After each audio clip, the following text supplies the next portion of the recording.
읽어보겠습니다. 사도행전 3장 1절부터 10절까지입니다. 사도행전 3장 1절부터 10절입니다. 네, 저희 교독하겠습니다. 제가 먼저 1절을 읽겠습니다. 제9시 기도 시간에 베드로와 요한이 성전에 올라갈새 나면서 묵게 된 일을 사람들이 보니 이는 성전에 들어가는 사람들에게 구걸하기 위하여 날마다 미문이라는 성전문에 두는 자라.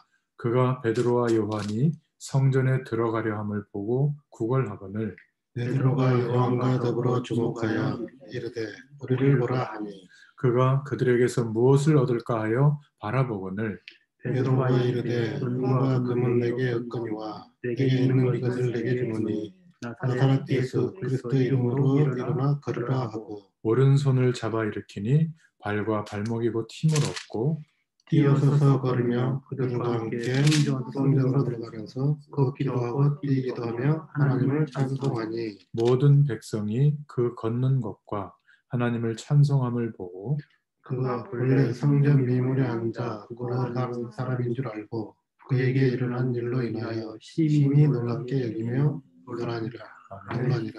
예, 오늘 읽었던 본문에 등장하는 이 안진뱅이 40년 동안 성전 앞에서 구걸하던 안진뱅이였죠. 그런데 베드로와 요한이 성전에 기도하러 가다가 주목해서 보고 자기가 만난 예수님을 예수 그리스도를 증거했고 그 복음의 사실을 받아들였을 때 40년 동안 운명처럼 묶여있던 문제에서 해방돼서 이제 모든 백성들 앞에 하나님을 찬송하고 내가 이렇게 된 것을 드러내는 그런 응답을 받게 됐습니다. 이 일로 인해서 예수 이름을 말하지 말라고 했는데 왜 그 예수 이름으로 이렇게 안진뱅이를 고쳤나 해가지고 사건이 일어나서 이제 재판이 벌어지게 됩니다. 그때 많은 재판장 앞에 모인 사람들 앞에서 베드로가 예수 그리스도에 대해서 고백을 해요. 다른 이름을 우리에게 주신 적이 없다. 예수 그리스도 외에. 그 고백을 할 때 마음이 찔려서 다시 구원을 받는 사람들이 남자들만 장정 5천 명이 돌아오는 그런 응답을 얻게 됩니다.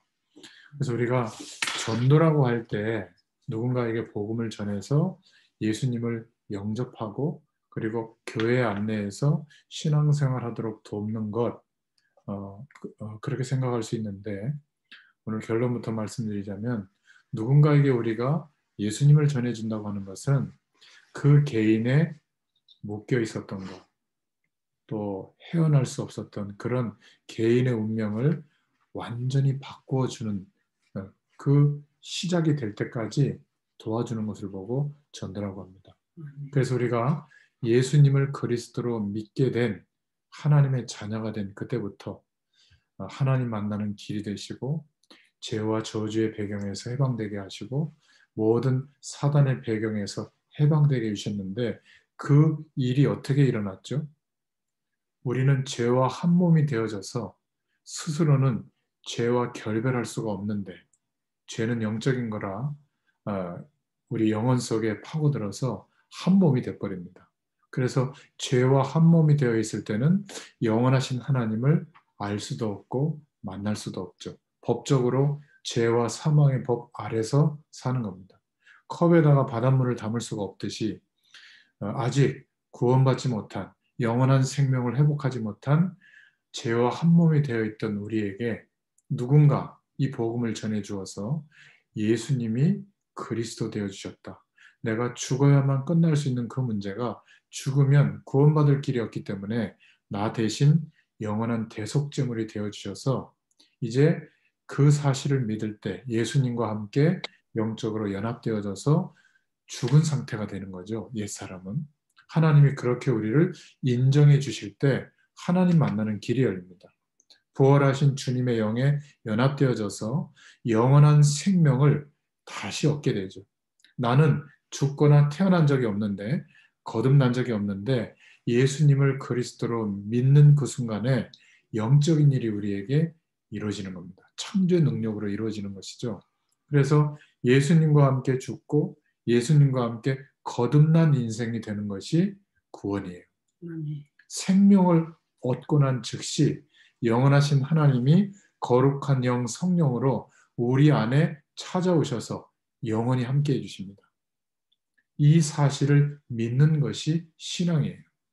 그래서 우리가 가장 중요한 복음 안에서 하나님의 자녀된 우리가 가장 중요한 축복은 이제 하나님께서 약속하신 대로 성령으로 충만하게 우리에게 임하시고 하나님이 임하실 때 하나님 나라의 모든 배경이 우리에게 임합니다. 그걸 하나님의 나라가 임한다. 하나님의 주권적인 역사가 우리에게 임한다. 이것은 떨리거나 뜨거워지거나 방언하거나 이거는 영적 현상을 경험하는 거지. 물론 하나님을 경험할 때, 체험할 때 그런 영적 현상이 올 수도 있지만 전혀 상관이 없습니다. 우리가 육신으로 아는 하나님이 아니라 믿음 안에서 이제 하나님께서 지정의를 가지신 성령으로 거룩한 영으로 우리와 함께 하시는 축복이 경험되게 해주세요. 그러면 어떻게 되냐면 세상에서 형성되어졌던 인생관, 세계관, 그 중심으로 우리는 열심히 살죠.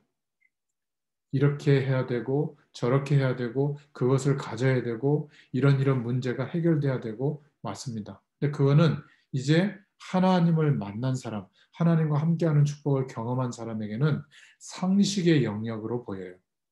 전에는 거기에 묶여서 그것을 안 하면 안 되고 꼭 이뤄야 되고 돈이 막 너무 많이 필요하고 그런데 그것은 상식의 영역이 되기 때문에 선택할 수 있는 여유가 생깁니다. 전에는 거기에 빠져서 운명처럼 인생을 거기다 쏟아붓거든요. 근데 거기에는 안 맞는 옷을 입으면 답답하듯이 아무리 열심히 살아도 안식이 없습니다. 참 평안이 이루어질 수가 없죠. 인간만 그래요. 반려동물은 그렇지 않습니다. 영적인 존재인 인간은 영원한 생명을 얻고 영원한 하나님과 함께하는 축복이 경험돼야 참 안식이 옵니다. 평안이 와요. 비로소 내가 누구인지, 무엇을 위해서 어떻게 살아야 할지를 알게 됩니다.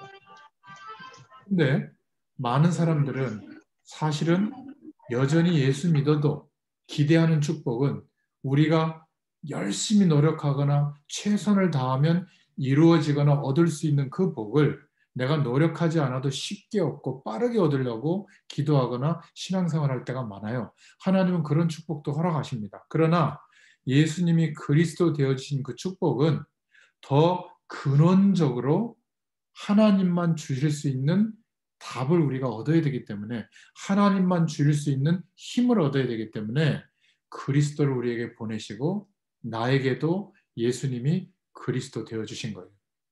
그러면 이제 넘어설 수 있게 됩니다. 돈도 넘어설 수 있게 되고 사람도 넘어설 수 있게 되고 환경이나 조건이나 어려움도 넘어설 수 있게 됩니다. 우리는 어려움이라고 하는 것은 그냥 없으면 좋겠다고 생각하는데요. 내 수준, 내 경험, 내 지식으로는 하나님의 뜻을 따라갈 수 없기 때문에 어떨 때는 하나님은 우리를 축복하시기도 하지만 어떤 때는 어려움이라는 것을, 한계라는 것을 허락하세요. 그래서 내 힘으로 바꾸지 못했던 것들을 바꿔주십니다. 제가 지금 영상을 두고 이렇게 영상으로 들어오신 분들을 두고 함께 이렇게 말씀을 나누잖아요. 코로나 시대가 아니었으면 저는 이거 못했어요. 우리 하원자매가 도와줘가지고 해보니까 이게 제가 한 주 동안에 이런 모임에서 만나는 분들이 한 150명 정도 되는데 이제는 여기서 이렇게 기록되어진 그 녹화된 영상 메시지가 이제 막 카톡으로 막 보내지는 거예요. 해외에도 가고 해외에서도 접속하고 이러다 보니까 한 10배는 더 말씀이 전달되는 것 같아요. 저는 코로나 때문에 만남이 어렵고 위축된다고 생각했는데 오히려 하나님은 이제 비대면 시대를 두고 제 개인적으로는 더 지경을 넓혀주셨고 이제 해외에 있는 사명자들하고도 영적 소통을 하면서 제자운동을 할 수 있는 그런 눈이 열려지게 됐어요. 그러니까 우리는 어려움이라고 생각할 때는 하나님 없을 때 하나님과 함께하는 축복을 모를 때는 재앙이죠, 재앙. 그러나 이제 하나님이 함께 하시는 은혜 속에 들어와 있다면 가장 중요한 축복, 예배자로 설 때 하나님은 예배를 통해서 우리에게 모든 종합적인 축복을 우리에게 허락해 주십니다. 우리는 이곳에서 지금 말씀을 두고 예배의 형식을 통해서 하나님께 예배자로 서 있는데 우리와 관계된 모든 것에 어마어마한 영적인 일이 지금 이루어지고 있는 거예요. 어떤 사람은 도박하는 자리에 갈 수도 있고 타락하는 자리에 갈 수도 있고 뭐 얼마나 지금 모임과 만남들이 많습니까? 저희는 지금 이 시간에 말씀 앞에 이 만남을 하나님이 허락해 주셨단 말이죠. 이게 절대 우연이 아닙니다. 전 지구의 그 많은 인류 중에 저희가 예수 그리스도의 약속을 붙잡고 이렇게 두세 사람이 모여서 함께 은혜를 나눈다. 여기에는 특별한 하나님의 계획이 있습니다. 그래서 예수님을 전해준다. 전도라고 하는 것은 조금 나아지고 문제가 해결되는 정도가 아니라 개인이 어쩔 수 없이 묶여 있었던 뭐 가문의 문제라든지 개인의 영적 문제라든지 사업도요 묶여 있는 거거든요. 산업 현장에 묶여 있는 겁니다. 하나님이 주시는 힘과 답을 가지고 그게 본론이 되고 사업이나 하루의 일과 시간은 응답으로 살아야 되거든요. 그런데 예수 믿고 나서도 여전히 삶의 본론은 내가 하고 있는 일이에요. 힘들면 하나님이 내 일을 도와주는 역할을 하는 것은 뭔가 거꾸로 된 겁니다. 이제는 생명이 회복되어진 우리가 영원한 하나님과 함께하는 축복을 경험하고 그 힘과 배경 속에서 하루를 우리가 인도받을 때 이거는 응답인 거예요. 어려움도 응답이고요. 중요한 문이 열리는 것도 응답입니다. 내가 생각했던 내 틀 안에서의 인생이 아니라 이제는 하나님이 사실적으로 인도해 주시는 그런 인생으로 바뀌게 된 거예요. 그래서 우리는 예배당에서 예배할 때도 예배자로서 하나님이 예배의 축복, 하나님이 임마누엘과 함께 하시는 축복을 기대해야 되지만 우리가 삶 속에서도 똑같이 예배자로 서야 됩니다. 그래서 하루에 가장 중요한 아침에 시작할 때라든지 하루를 마무리할 때 하나님과 교제하는 시간을 가져보세요. 그냥 생각하면 복잡해지지만 내가 섬겼던 교회 주일 강단 말씀을 생각하면서 하나님 이 말씀을 내게 허락해 주셨는데 이 말씀을 통해서 하나님이 나에게 어떤 복음의 가치를 알게 해주시려고 이 말씀을 주셨습니까? 한번 질문해 보세요. 그러면 내 심령 가운데 성령께서 역사하셔서 깨닫게 해주시는 방향, 답들이 얻어지게 됩니다. 저는 그 내용을 목회자니까 성경도 찾아보고 생각도 하면서 신앙 에세이로 글을 적어보거든요. 그를 매일 아침마다 이렇게 같이 이렇게 나누고 있습니다. 우리 성도님하고도 카톡 연결해 주시면 제가 나누겠습니다. 아무튼 우리가 예배자로 설 때마다 그냥 하나님이 함께 하신다. 이건 너무 막연하잖아요. 그래서 구약 시대에 예수님 오시기 전에 하나님의 백성으로 부름받은 이스라엘 백성들에게 세 가지 절기를 지켜라. 그리고 그 절기의 의미를 말씀해 주시고 그 절기의 축복을 경험하도록 하셨어요. 그래서 우리도 예배자로 설 때마다 하나님의 은혜를 구하고 하나님을 바라볼 때마다 유월절의 응답, 오순절의 응답, 수장절의 응답을 주신다. 이렇게 기도 제목을 붙잡으시면 되겠습니다. 그러면 6월절의 응답이 뭘까? 6월절은 그냥 한문 그대로 넘어갔다는 뜻입니다. 넘어섰다. 패스오버, 넘어갔다. 이 6월절이 왜 시작이 됐냐면 요셉이 형들에게 이제 죽게 됐다가 노예로 팔리게 되죠. 죽은 줄 알았는데 애굽에서 총리가 된 겁니다. 그래서 나중에 형들과 또 아버지와 그 가족들 70명이 애굽 땅 고센 땅으로 이주를 하게 되죠. 그래서 특별하게 살도록 보호를 받았어요. 요셉이 하나님께서 형통케 하는 자라고 하는 이 축복을 알았던 바로왕은 총리까지 세웠잖아요. 그 바로왕의 보호 아래 하나님께서 하셨지만 고센 땅, 가장 기름진 땅에서 정착했는데 400년의 시간이 지나면서 이제 민족이 이루어지게 된 겁니다. 약 200만 명 가까이가 인구가 늘어난 거죠. 그러니까 애굽이 볼 때 위협이 되는 거예요. 그래서 요셉을 기억하지 못하는 다른 왕들이 이제 사방년 동안에 이제 세워졌을 거 아니에요. 그 왕들이 노예로 삼아버린 겁니다. 이스라엘 민족을. 그래서 애굽의 많은 허드렛 일을 감당하게 한 거죠. 이때 하나님이 양자로 왕궁의 양자로 모세라는 인물을 보내서 이제 출애굽할 수 있는 준비를 시킵니다. 그 중에 가장 핵심되는 말, 출애굽기 3장 18절에 양의 피를 바르는, 양의 피를 뿌리는 제사를 드려라. 오실 메시아 예수님이 십자가에서 죽으시고 부활하실 영원한 대속제물이 되어 주실 것을 이제 붙잡는 예배, 그게 번제거든요. 그 번제를 드리도록 모세에게, 모세 인생 80년을 통해서 중요성을 깨닫게 해줬어요. 십자가에 대한 은혜를 알게 된 거죠. 그래서 모세가 바로왕 앞에 갑니다. 근데 바로왕이 웃죠. 그래, 몇 명 데리고 가서 뭐 번제인지 뭔지 하고 와라. 아니요, 우리 민족이 다 갔다 와야 됩니다. 또 웃으면서 그래, 며칠 여유를 줄 테니 광야에서 가서 뭐 예배 드리고 와라. 아니요, 하나님이 하나님의 백성인 우리를 내보내라고 합니다. 이랬더니 바로왕이 이게 지금 편해서 그렇구나, 배불러서 지금 하는 소리구나, 이래가지고는 식량을 절반밖에 안 주고 일은 서너 배를 더 시키는 겁니다. 얼마나 고통스러웠겠어요? 그때 하나님이 모세에게 애굽을 상징하는 우상들, 다산, 풍요를 상징하는 뭐 파리, 메뚜기, 뭐 나일강, 이런 10가지 우상을 혁파하는 그런 기적을, 갈 때마다 바로왕의 말 안 들으면 재앙을 내리고 해결하고, 재앙을 내리고 해결하고, 이런 일들을 10가지 우상을 무너뜨리는 했습니다. 그런데 바로왕은 항복하지 않았죠. 기억하셔야 됩니다. 사단이라고 하는 이 영적 존재와 어둠의 세력들은 절대로 우리의 노력과 열심으로 우리를 속이거나 공격하는 것을 중단하지 않습니다. 그런데 한 번에 바로왕이 항복할 때가 언제죠? 문설주에 피 바를 때, 어린 양의 피를 바르는 약속을 붙잡을 때 바로왕은 항복하고 출애굽하도록 이스라엘 백성들을 내어주었습니다. 우리도 마찬가지예요. 아무리 노력하고 최선을 다해도 우리의 삶을 속이고 파고드는 사단의 세력은 예수 그리스도의 약속을 붙잡고 예배자로 설 때 완전히 해결될 줄로 믿습니다. 아멘. 그래서 우리가 예배자로 설 때 지금 유월절 절기를 지키는 않지만 예수 그리스도의 죽으심과 부활을 생각하면서 주님을 바라볼 때, 그 믿음으로 주님을 바라볼 때 묶여 있었던 거, 내가 정말 이건 아니면 안 된다고 생각했던 거, 거기에서 놓을 수 있는, 내려놓을 수 있는, 넘어설 수 있는 은혜를 주실 줄로 믿습니다.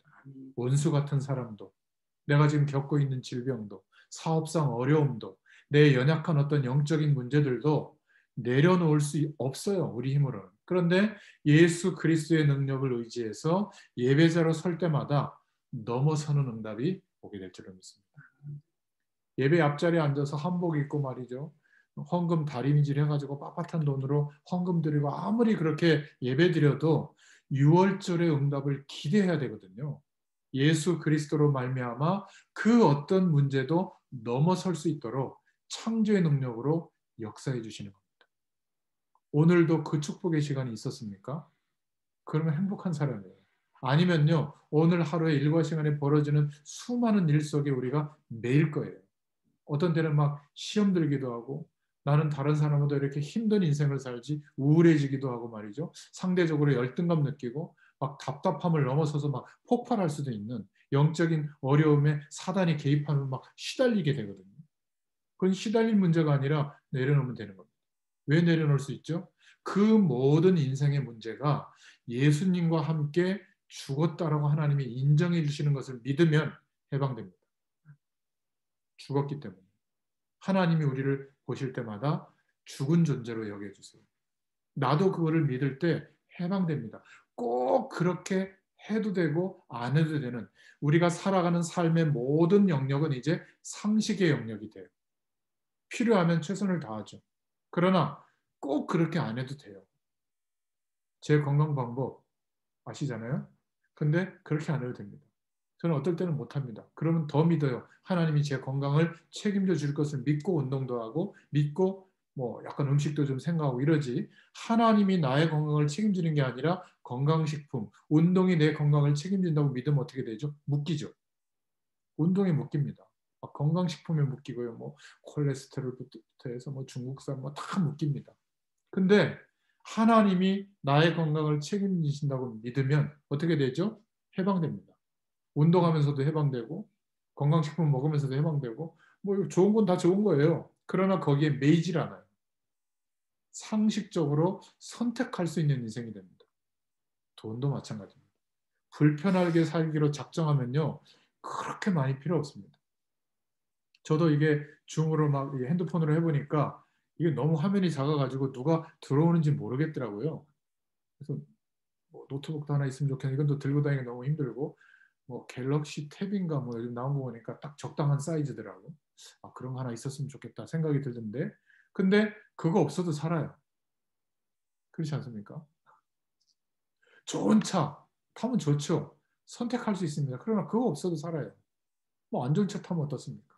근데 마음을 거기에다 두고 묶여 있으면 어떻게 되죠? 집착하게 되는 겁니다. 그것 때문에 힘들어하고 말이죠. 그것 때문에 좋아하고 사람들 앞에 그거 가지고 자랑하고 없어서 스트레스 받고.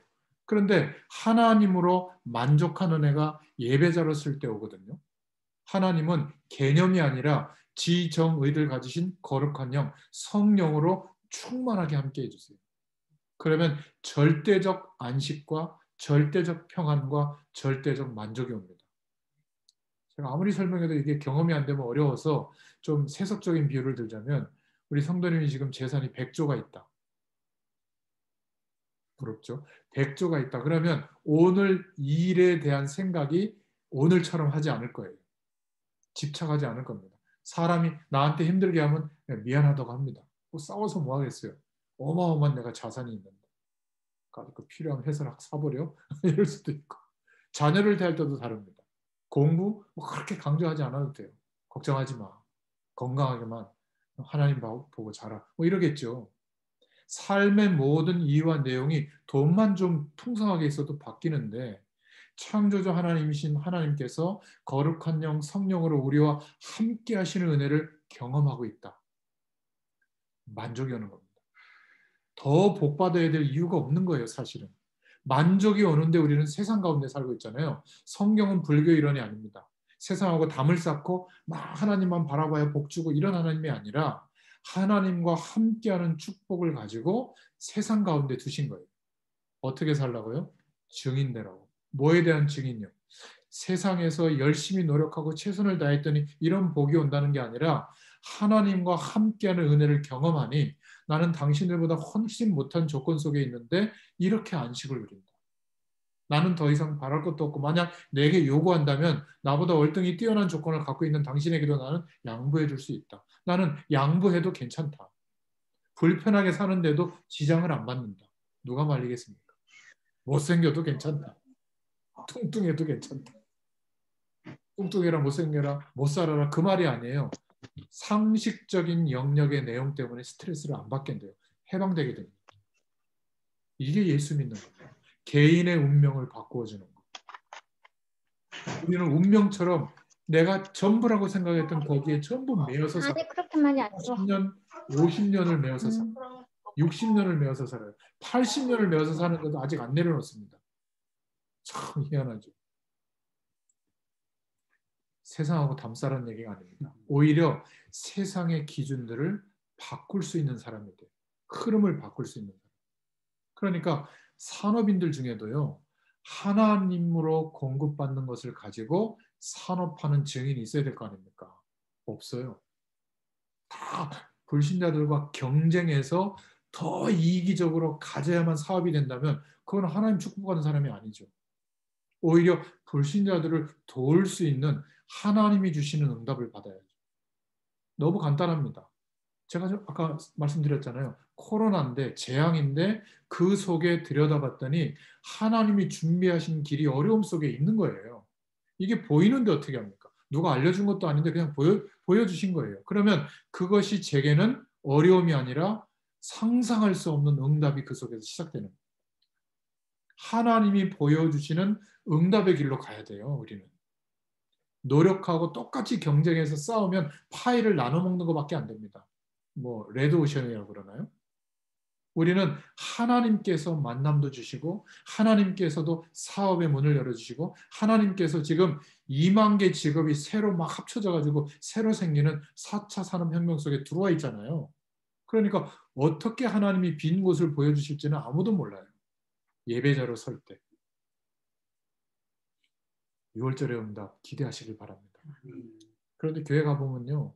활동 위주예요. 기관에 속하고 모임에 속하고 교사하고 뭐 이러다가 예배자로 서서 이 유월절의 응답, 묶여있던 것을 내려놓고 근원적으로 하나님이 임하시고 함께 하시는 은혜를 경험하면 한 주일에 문제될 게 아무것도 없어지거든요.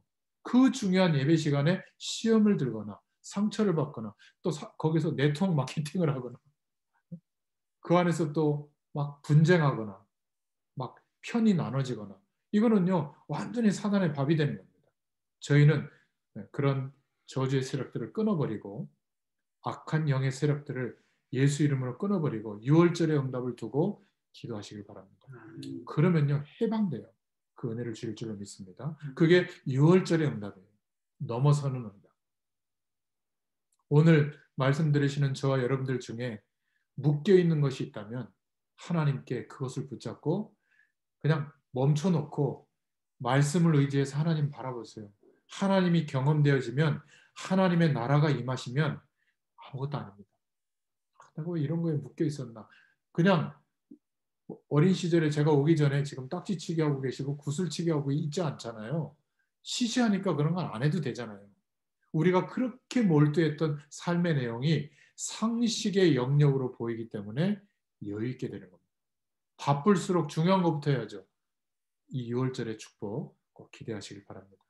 두 번째, 오순절의 축복인데 애굽 사람들은 이렇게 생각했습니다. 이스라엘 사람들 둬봐야 광야에서 다 죽는다.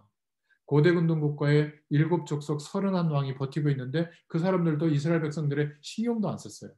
그런데 죽기는커녕 광야에서 40년을 사는 소식을 듣는데 하나님께서 만나와 메추라기를 보내주시고 단비를 내려주시고 이른비 늦은 비를 내려주시고 더울 때는 구름기둥으로 추울 때는 불기둥으로 안내하시고요. 가는 곳마다 하나님의 기적이 일어납니다. 물이 없는데 바위를 치면 바위에서 생수가 터지고 그 광야 농사 지을 수 없는 곳에서 밀 곡식을 거둬들이게 되는 겁니다. 파종을 하게 돼요. 그 얼마나 하나님이 다 하신다고 느꼈겠어요. 그래서 거기는 기후가 우리하고 달라서 11월, 12월에 파종하고 그 다음에 4월 달에 수확하거든요. 수확했을 때, 그 추수를 했을 때 50일 만에 거두기 때문에 오순절입니다. 오순절. 보리 파종 때부터 7번의 안식일 후 수확한다고 해서 77절이라고 합니다. 그래서 밀, 보리를 수확하게 됐죠. 그래서 오순절을 기념해서 지킨다고 하는 것은 내게 생명이 되는 모든 것을 하나님께서 공급하신다. 그 약속을 붙잡고 초대교회가 오순절 절기 때 처음으로 성령의 역사가 나타나는 것을 체험하는 은혜가 오게 된 거예요. 그래서 오순절을 성령 강림절이라고도 합니다.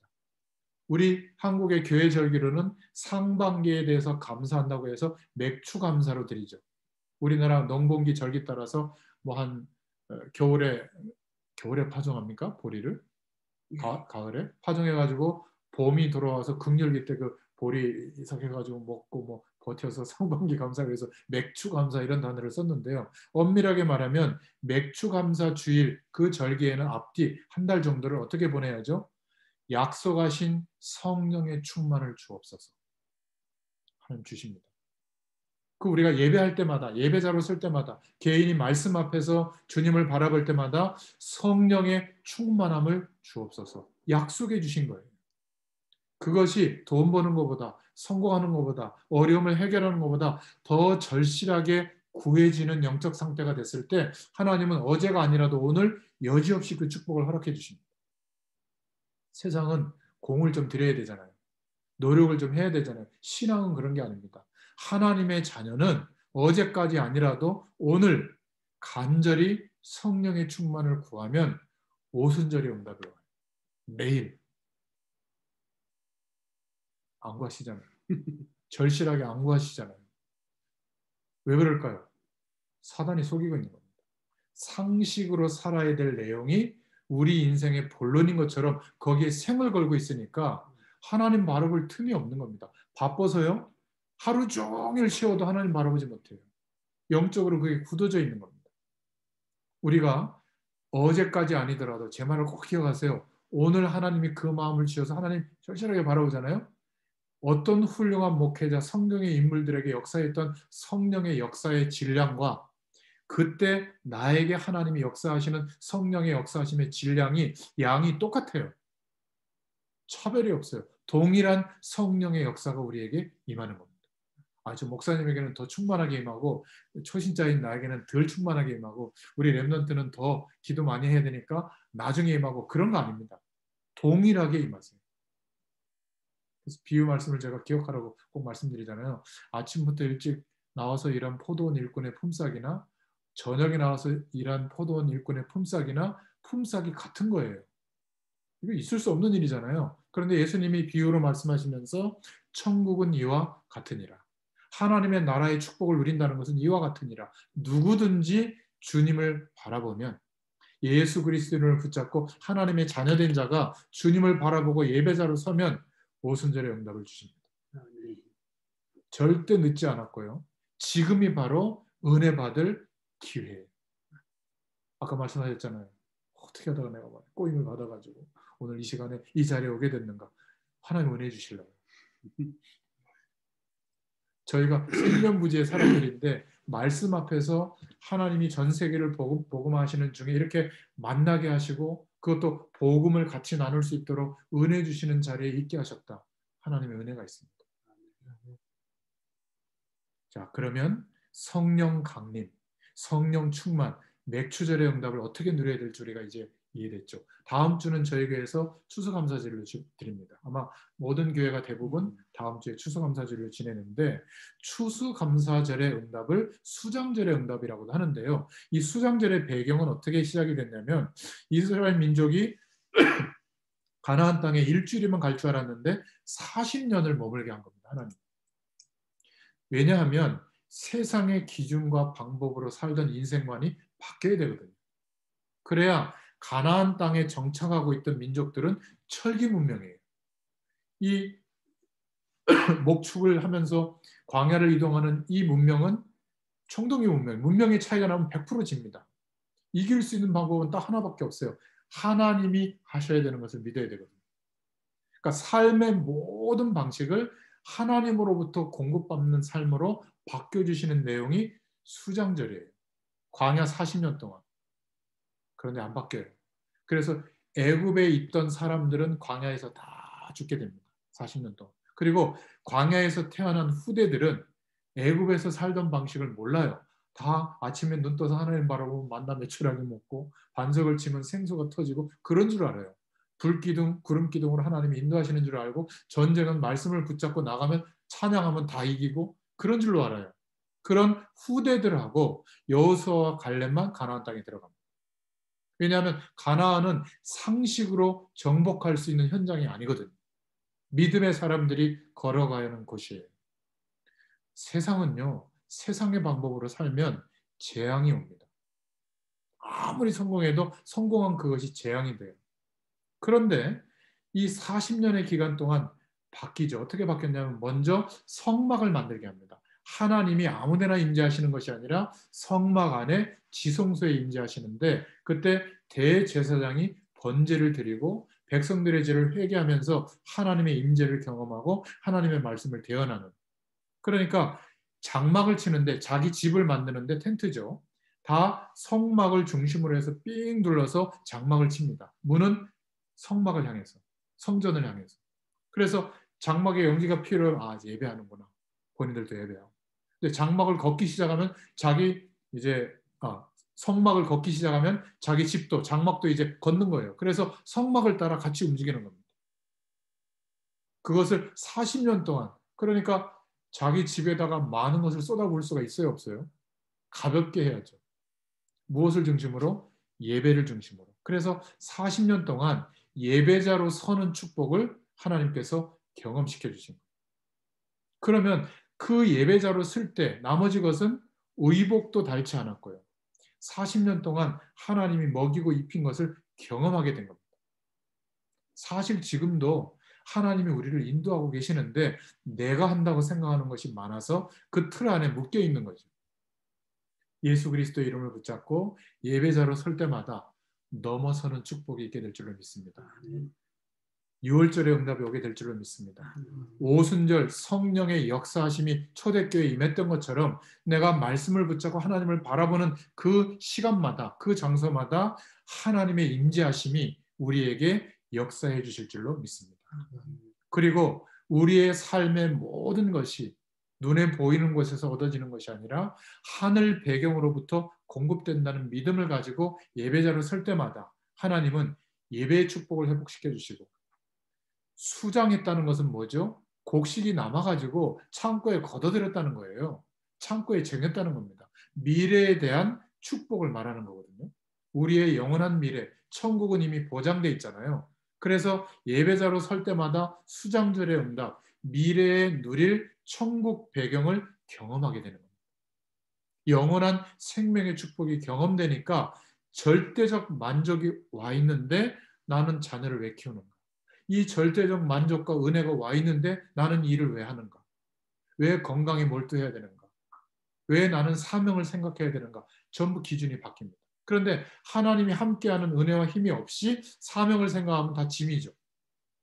일주일 동안 이렇게 힘들었는데 교회 가서 아침부터 하루 종일 막 교회 일하고 헌신하고 감당하고, 그것도 제대로 못했다고 막 핀잔 돕고 이러고 막 상처받고 막 시험 들고, 나보다 저 사람도 칭찬하면 막, 그렇지 않습니까? 수장절의 축복은 그런 게 아닙니다. 믿음 안에서 우리의 미래, 육신의 미래와 영원한 미래, 천국은 보장돼 있구나. 창고에 걷어들이듯이 우리의 미래에 있어야 할 것을 하나님이 아시고 세밀하게 우리를 인도하고 있구나. 이것을 믿는 예배자의 축복 꼭 누릴 수 있기를 축원드립니다. 굶어 죽을 줄 알았는데 40년 동안 남도록 해주셨어요. 모자라면 모아야 되는데 그 모아서 수장한 겁니다. 창고에 걷어들인 거예요. 우리의 인생이 이미 그리스도 안에서 유월절의 응답, 오순절의 응답, 수장절의 응답을 허락해 주시는 줄로 믿습니다. 그래서 참고해야 될 것은 왜 유월절인가? 이 유월절은 구원을 하나님이 우리에게 설명해 주시려고 유월절 절기를 우리에게 의미로 깨닫게 해주신 겁니다. 옛사람, 하나님을 만나지 못하고 죄와 한 몸이 되어 세상 가운데서 인생관을 가지고 살던 우리는 하나님은 죽었다라고 여겨주셨기 때문에 예수님과 함께 십자가에 함께 죽었다. 영적으로 연합되어져서. 그래서 해방된 겁니다. 어떤 과거의 문제도 옛사람과 함께 죽었구나라는 믿음 안에 있는 사람은 십자가의 보혈을 의지해서 새 사람이 된 겁니다. 이제는 부활의 영에 연합되어져서 나는 여전히 부족하고 연약한데 하나님은 나를 보실 때 연약한 존재로 보지 않으세요. 생명의 축복으로, 임마누엘의 축복으로 역사해 주셔야 될 존재로만 보시는 거예요. 믿으면 그 은혜가 시작이 돼요. 여전히 나는 죄인이고 여전히 못쓸 많이 했고 여전히 하나님 앞에 뭐 예배도 잘 못 드리고 그래서 그 축복은 나하고는 상관이 없을 것 같아요 라고 믿으면 그렇게 돼요. 믿음의 결과대로 하나님의 축복이 누려지는 겁니다. 예배자로 설 때마다. 왜 오순절이죠? 하나님은 그래서 내가 하나님만큼 능력이 되면 하나님의 인도를 받을 필요가 없는데 지금도 우리의 연약함을 아시고 영으로, 거룩한 영 성령으로 함께 하시면서 예배자로 설 때마다 힘도 주시지만 분별할 수 있는 지혜도 주세요. 깨달을 수 있는 은혜도 주시고요. 악한 사단이 사람을 통해서, 일을 통해서 우리를 해방하고 무너뜨리려고 하는 괴계도 알게 됩니다. 그래서 저는 이렇게 합니다. 기도해보고 말씀을 생각해보고 중요한 일을 판단하는데 뭔가 불편해요. 그럼 전 기다립니다. 또 확신이 오기 전까지는 결정하지 않습니다. 근데 거의 70%가 그렇더라고요. 좀 답답하더라도 급해도 좀 기다리거든요. 근데 하나님이 말씀과 은혜로 제 마음에 확정을 해주신 것들은 평안해요. 내게 이익이 안 되더라도 저는 실천합니다. 결단해요. 근데 대부분요. 내 이익을 따라, 내 경험을 따라 너무나 쉽게 결정하기 때문에 거기에서 오는 문제와 어려움들이 너무나 많은 겁니다. 그래서 우리는 성령의 인도를 받는, 성령의 은혜 속에서 인도받는 축복을 누리게 되는 줄로 믿습니다. 수장절, 우리의 미래는 걱정하지 마세요. 하나님이 나보다 더 우리의 미래를 약속하신 대로 지금 인도해 주시고 계세요. 정말 내가 세계 복음할 사람으로 부름받은 것이 믿어지면 어떻게 될까요? 237개 나라에 최소한 교회 한 개씩을 예를 들어서 세운다고 하면 우리보다 약간 못한 나라는 3천만 원 정도 든다고 그래요. 그러면 3천만 원 곱하기 237개 나라 하면 금액이 나올 거 아니에요. 그러면 이 정도는 내가 벌 수 있도록 하나님 축복하실 건데 나는 지금 노력을 어떻게 하고 있는가? 공부를 어떻게 하고 있는가? 왜 이렇게 헤매고 있는가? 그때부터는 이제 기도하고 그 응답을 주실 것을 알기 때문에 지금보다 생을 더 걸겠죠. 만약에 청년 때 세계복음할 사람이라는 게 믿어지면 어떻게 될까요? 아무하거나 그냥 하트 뿅뿅 날리고 막 이벤트 해주면 그 남자하고 결혼할까요?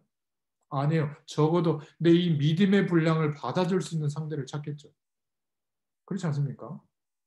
얼굴은 3년 만에 지나면 잘 안 보여요. 매력을 느끼는 그런 뇌에서 물질이 더 이상 안 나와요. 가장 중요한 것은 뭐냐면 예배자로 서서 우리의 미래를 하나님이 축복하시는 수장절의 응답을 누리면 불안한 게 사라집니다. 어떤 선택을 할 때 하나님이 확정해 주셨으면 하나님이 책임지시는 거예요. 나는 그렇게 해서 했는데 문제가 온 거 하나님이 그 문제를 통해서 더 큰 응답을 주실 겁니다. 저는 확신합니다. 그런데 왜 이렇게 유월절, 오순절, 수장절의 축복을 받아놓고도 나는 왜 응답을 못 누릴까요? 예? 껍데기로 하고 있어서 그렇습니다. 돈을 더 중요하게 생각하고 명예를 더 중요하게 생각하고 내가 지금까지 살아왔던 인생의 경험 그 방식을 더 중요하게 생각해서 절실하게 예배자로 서서 하나님이 약속하신 6월절의 응답, 넘어서는 응답, 또 오순절의 응답, 성령으로 역사해 주시는 응답, 수장절의 응답, 하늘 배경의 축복을 지금 누리니 삶의 소망과 목적이 바뀌는 거거든요. 그러니까 오늘 내가 살아가는 내용은 전부 응답인 거예요. 이때부터.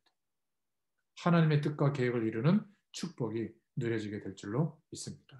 그래서 우리가 전도한다고 할 때 단순히 예수님을 전해주고 그리스도로 알려주고 영접하고 교회에다 안내해주고 끝이 아니라 개인의 운명이 완전히 바뀌어져서 이제는 스스로 6월절, 오순절, 수장절의 이 축복을 매일 누릴 수 있도록 도와줬으면 이제 안 도와줘도 돼요. 이제 스스로 이 응답을 누리면서 또 다른 사람을 도와줄 수 있는 사람이 됐잖아요. 거기까지 돕는 게 전도예요. 그래서 오늘 제목, 전도는 개인의 운명을 바꿔주는 것이다. 바울과 실라, 또 바울과 초대교회 제자들이 어떻게 했죠? 정말 개인의 운명들을 바꿔줬습니다. 그리스도의 능력으로 살도록 도와줬죠. 그래서 핍박이라고 하는 어려움이 왔는데 하나님이 우리에게 순교를 원하시는구나. 아멘하고 다 순교했습니다. 우리는 예수 믿고 육신적인 복을 자꾸 받으려고 하는데 그걸 받지 말라는 게 아니라 하나님이 나에게 불편하게 살기로 원하시면 불편하게 살기로 결정해야 돼요. 그게 더 하나님의 영광을 드러낼 수 있는 것이라면 저는 아멘 할 겁니다. 그래서 아멘 했어요. 그랬더니요. 얼마나 많은 가능성이 열리는지 모릅니다. 집착하지 않으니까, 묶이지 않으니까 하나님이 원하시는 그것에 내 인생을 드릴 수 있게 되는 거잖아요. 얼마나 감사합니다. 오늘 이 축복이 저와 여러분에게 예수 그리스도의 이름으로 충만하게 임하시기를 축원드립니다. 하나님 감사합니다. 오늘도 주의 말씀을 통해서 은혜 주심을 감사합니다. 우리에게도 물론이거니와 우리가 복음의 심부름을 하는 그 모든 대상자들에게 6월절의 응답, 넘어서는 응답이 있게 해주시고 성령으로 역사하시는 은혜를 누리는 은혜를 베풀어 주시며 또 영원한 천국 배경이 지금 누려지게 하사 삶의 참 소망이 바꿔지도록 은혜를 더하여 주시옵소서. 그래서 개인의 운명을 바꾸는 참 전도의 축복을 누리게 되도록 은혜를 더하여 주시고 증인으로서는 또 매일매일이 되도록 축복하여 주옵소서. 예수님의 이름으로 감사하며 기도드렸습니다.